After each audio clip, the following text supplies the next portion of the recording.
মৃত্যু পর্যন্ত বিড়ি খাইতে থাকবে, আর মরলেই হাসরের ময়দানে নবী সুপারিশ করে জান্নাত। এই তো না?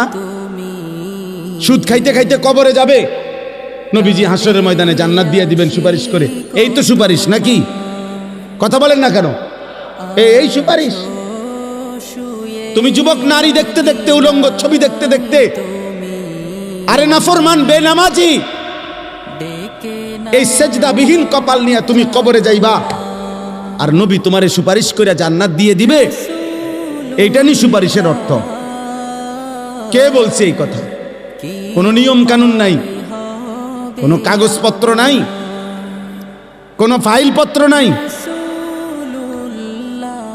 আহা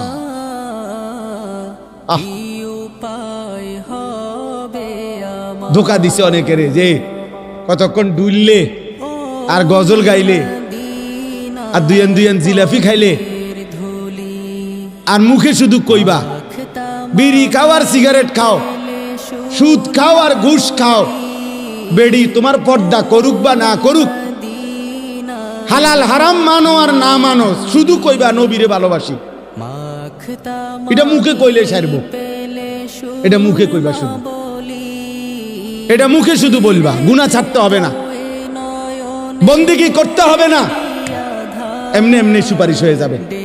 সুপারিশের মানে এই, হাউজে কাউসারের পানি আপনি সাফ কলের পানি আপনি সিপ দিবেন আর পানি পড়ে যাব। এটার জন্য কোনো কাগজপত্র দেখাইতে হবে না, এটার জন্য কোনো আমলনামা দেখাইতে হবে না। তাহলে এই জন্য একটা ছেলেকে বললাম, একজন বাবাকে বললাম, যারা ফজরের নামাজ, আমার শায়েখ, আমার হুজুর, আমার উস্তাদ, আমার মুরব্বী বলছেন, আমি এই জন্য ওই কথার তাকিদ করলাম। ফজরের নামাজ মুমিনের নামাজ। ফজরের নামাজ দ্বারা, প্রিয় ভাই ছেলেরা, বাবা শুনো, বাপ এটা কঠিন কিছু না, মোটাই কঠিন কিছু না। 4 রাকাত নামাজ কঠিন না, একটা মোবাইলে অ্যালার্ম দিয়ে রাখলেও উঠা যায়। আবার ঘুমাও, ফজরের পরে লাগলে তোমার ঘুম বাকি থাকলে তুমি আবার ঘুমায়ও। ফজরের নামাজ পড়ার চেষ্টা না করলে, বিশ্বাস করেন এটা জরুরি বিষয়, এটা জরুরি বিষয়। ফজরের নামাজ অভ্যস্ত হইতেই হবে। রাসূলুল্লাহ সাল্লাল্লাহু আলাইহি ওয়াসাল্লাম বলছেন এটা, যে ফজর পড়ে না সে মুনাফিক। হযরত আব্দুল্লাহ ইবনে ওমর রাদিয়াল্লাহু তাআলা আনহুমা বলছেন, নবীজির জামানায় ফজরের নামাজের অনুপস্থিতি দেখে আমরা মুনাফিক চিনতাম। হযরত আব্দুল্লাহ ইবনে মাসউদ বলছে, নবীজি সাল্লাল্লাহু আলাইহি সাল্লাম কারো ঈমানের ব্যাপারে সন্দেহ করলে তাকে ফজরের নামাজে তালাশ করতেন। যদি ভাবতেন সে মুনাফিক কিনা, তাহলে তাকে ফজরের নামাজে তালাশ করতেন। 2 দিন 3 দিন ফজরে অনুপস্থিত দেখলে নবী বলতেন, হ্যাঁ আমি এমনটাই ভাবছিলাম যে আসলে সে মুমিন না মুনাফিক। এই জন্য দোস্ত, সব ছেলেরে বলি, প্রিয় ভাই আমার এই কথা মনে রাখো, জুমার নামাজ দিয়া, জুমার নামাজের অনেক ফজিলত, কিন্তু জুমার নামাজের মাধ্যমে মুমিন এবং মুনাফিক চিহ্নিত হয় না ফজরের নামাজ দিয়া। ফজরের নামাজ, ফজরের নামাজ তুমি তো মনে করছো জুমার নামাজ, না না, জুমার নামাজের নেকি আছে অনেক, কিন্তু তুমি মুমিন নাকি মুনাফিক এটা পার্থক্য করার প্রমাণ, মাপকাঠি হলো ফজরের নামাজ। ফজরের নামাজ।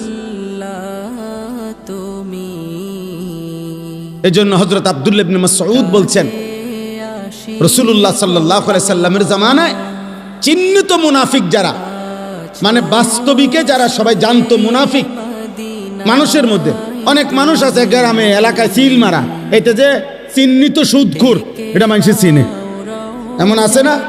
হ্যাঁ, চিহ্নিত ডাকাত, চিহ্নিত হারামখোর, এটা মানুষ চিনি কিনা বলেন?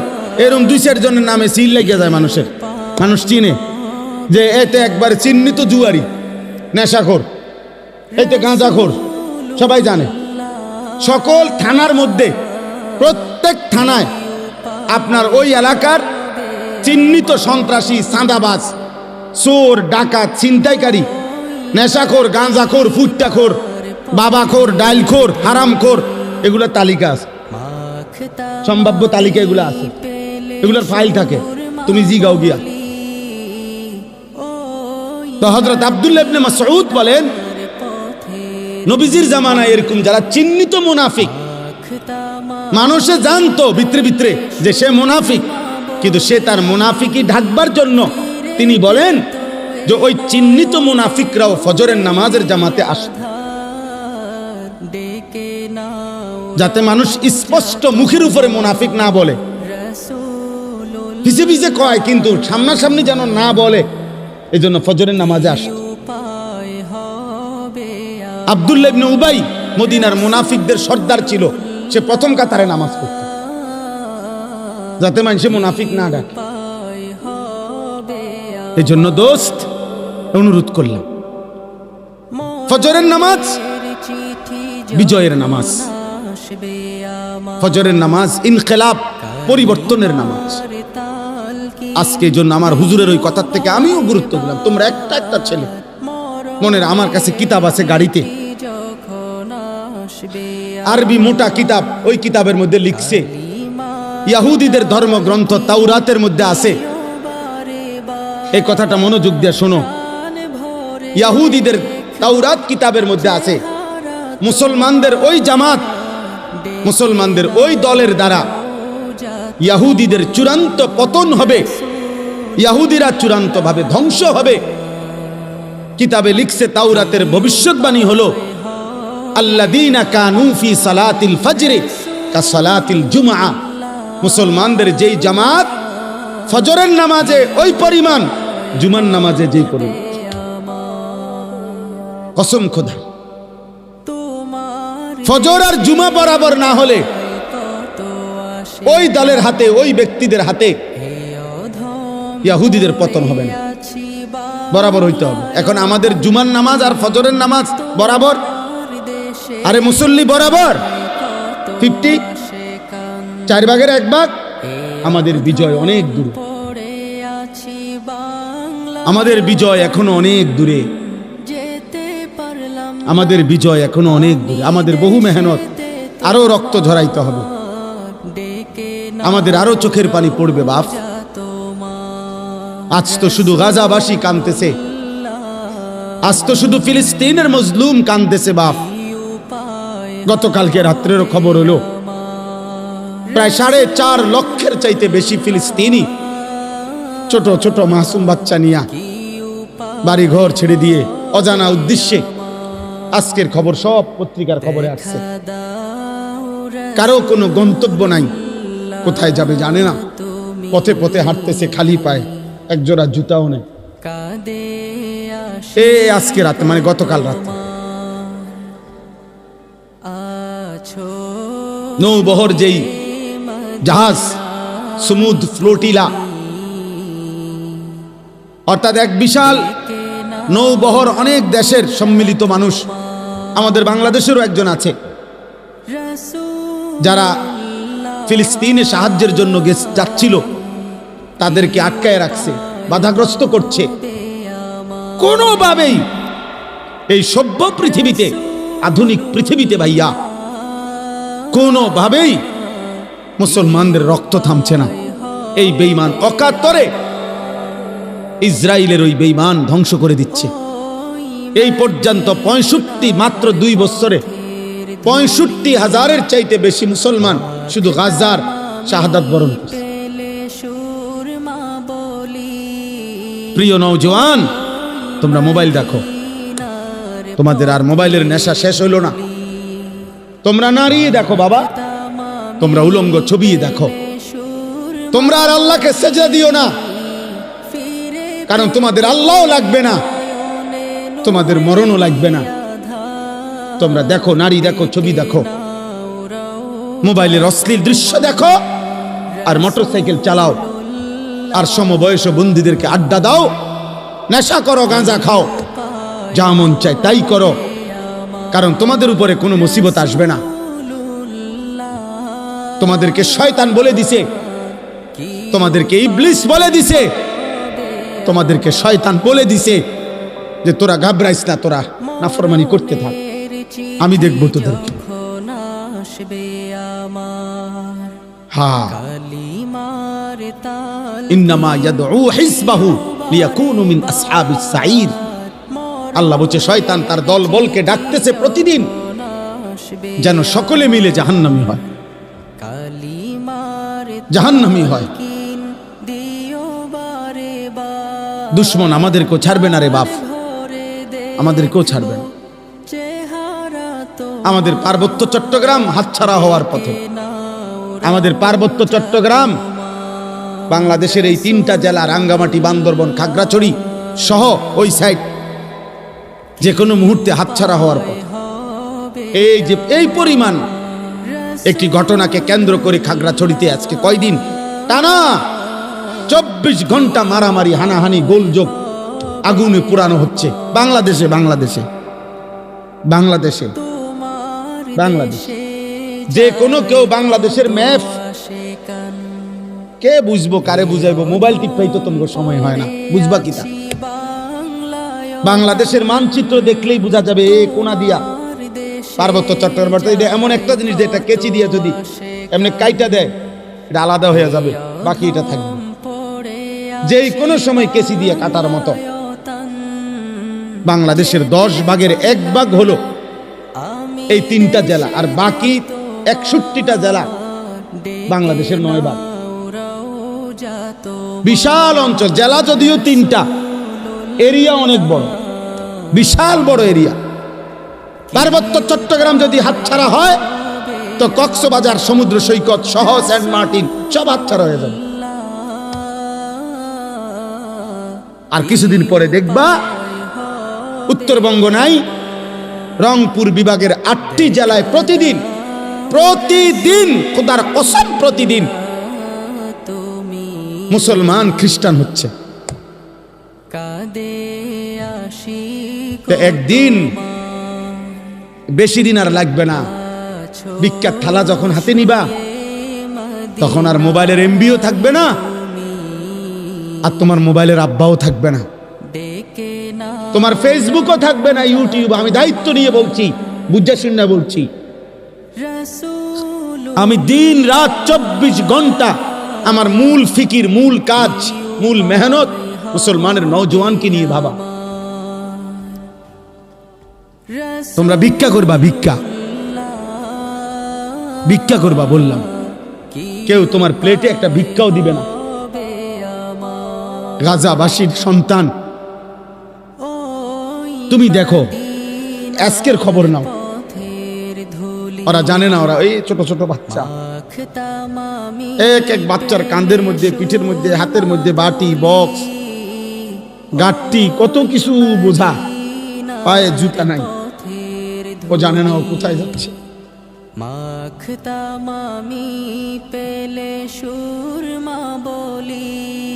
ও জানে না ও কোথায় যাচ্ছে। আমার একটা 4 বছরের মেয়ে আছে, আমি প্রতিদিন রাত্রে 2টা, 2:30, 3টা বাজে মাহফিল থেকে যখন যাই ওই পর্যন্ত আমার মেয়েটা সজাগ থাকে। আমি গেলে কিছুক্ষণ আদর করলে, বুকে জড়ায় ধরলে, আদর করলে, আমার লগে কিছু কথা থাকে তার, ও তার ভাই বোন অন্যগুলার নামে বিচার দেয় আমার কাছে, কয় মারছে, এ করছে, সেই করছে, এগুলা শুন না আদর করে দিলে তুই আমার মেয়ে ঘুমায়। তো গাজার 4 বছরের বাচ্চা মেয়ে হতো এমন, ও তো বাবার আদর চায়, মায়ের আদর চায়, ও জানে না ওর গন্তব্য কোথায়। সে যদি বাচ্চা মেয়েটা, যদি বাচ্চা ছেলেটা যদি তার মাকে বলে, মা কোথায় যাচ্ছি আমরা, কি বলবে?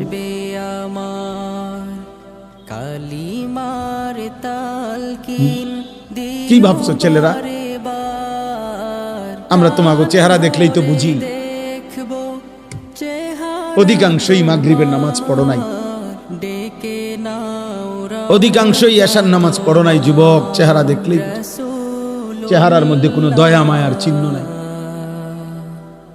চেহারার চুল দেখলে বোঝা যায় না মুসলমানের বাচ্চা না বেঈমানের বাচ্চা। চুল দেখলে বোঝা যায় না। প্রতিদিন যত্ন করে 300 টাকা খরচ করে সপ্তাহে 15 দিনে 1 মাসে 300-500 টাকা খরচ করে। আহা মুসলমান, বেঈমানের মতো, ওই কুত্তাদের মতো, মুশরিকের মতো চুল রাখতেছ। একজন চুল কাটার পিছনে সময় ব্যয় করতেছে ঘন্টার পর ঘন্টা, অথচ 12 কিলোমিটার পায়ে হাইটা। পত্রিকা আসছে গাজার একটা বাচ্চা 12 কিলোমিটার পায়ে হাইটাও একটা রুটি পায় নাই। এরপরে যখন একটা রুটি নিচে ফিরে আসতেছিল তখন বুলেটের আঘাতে ওই বাচ্চাটা ঝাঁঝরা হয়ে গেছে। ক্ষুধার্ত সন্তান আর রুটি খাইতে পারে নাই। আল্লাহ যেন বলছে, আয়েশা বর, আমি তোরে জান্নাত থেকেই মেহমানদারি করব।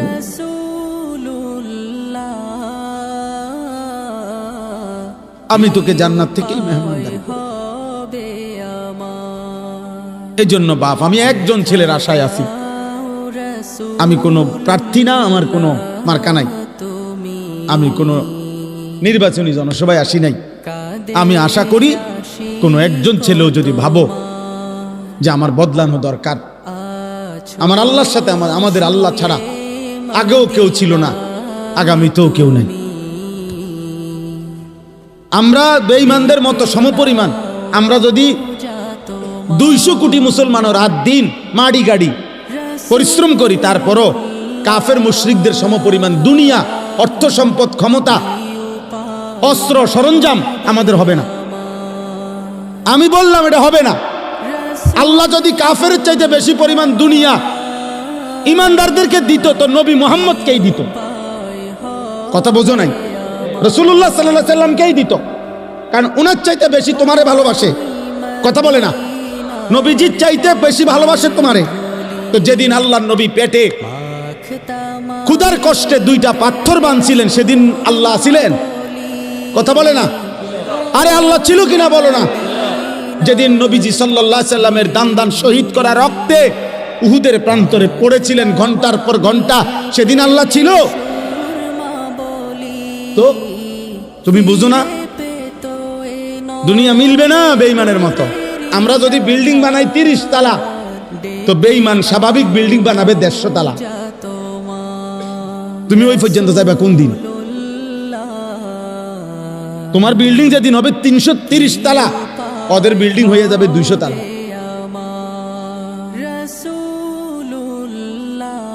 হ্যাঁ হ্যাঁ, এজন্য হবে না। আমাদের মাধ্যম একটাই, আমাদের আল্লাহ। আমাদের মাধ্যম, আমাদের সম্পর্ক, আমাদের রাত গভীরের কান্না, আমাদের চোখের পানি, আমাদের সাথ এবং আল্লাহর মদদ, এটাই আমাদের বিজয়ের মাপকাঠি।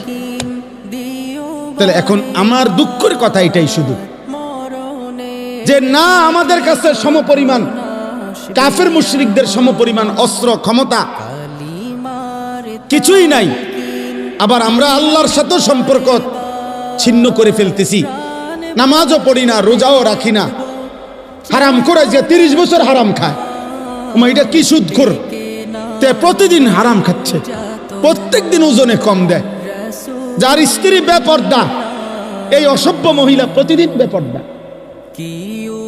যার ঘরে টেলিভিশন চলে, তার ঘরে প্রত্যেকদিন নাটক, সিনেমা, নর্তকীর ছবি চলে। কিরে ভাই, আল্লাহর সাথে আমরা এইভাবে সম্পর্ক বিচ্ছিন্ন করলাম কেন? তাহলে আল্লাহর সাথেও আমরা সম্পর্ক ছেড়ে দিলাম। তোমরা ছেলেরা নামাজও পড়ো না, সেজদাও করো না, আবার দুনিয়ায় বাঁচবার জন্য কাফেরদের সমপরিমাণ অস্ত্র, ক্ষমতা, সম্পদ, এটাও তো তোমাদের নাই। তো টিকবা কেমনে? না আল্লাহ আছে তোমার, না তোমার দুনিয়াবি সম্পত্তি আছে, তো কিছুই তো নাই। তো তুমি বাঁচবা কেমনে? আগামী দিনে টিকবা কেমনে তোমরা? আগামী দিনে টিকবা কিভাবে? কি মনে হয় ইসরায়েল ফিলিস্তিনের সমস্ত মুসলমান হত্যা করলে আর কারো উপরে আক্রমণ করবে না? তো কথা বলে না কেন? না না না, আর করবে না। এরা বলে দিছে যে শুধু আমাদের ক্ষোভ শুধু গাজার মুসলমানের উপরে, বাকি সব মুসলমান আমাগো বন্ধু। তাহলে বলো ভাই, বলো। এই জন্য দয়া করে, আমাদের আল্লাহ ছাড়া কেউ নাই, আমাদের খবর, আমাদের কথা শুনবার মতো আমাদের আল্লাহ। আমাদের খবর নেবে একজনই, তিনি আল্লাহ। তিনি আল্লাহ।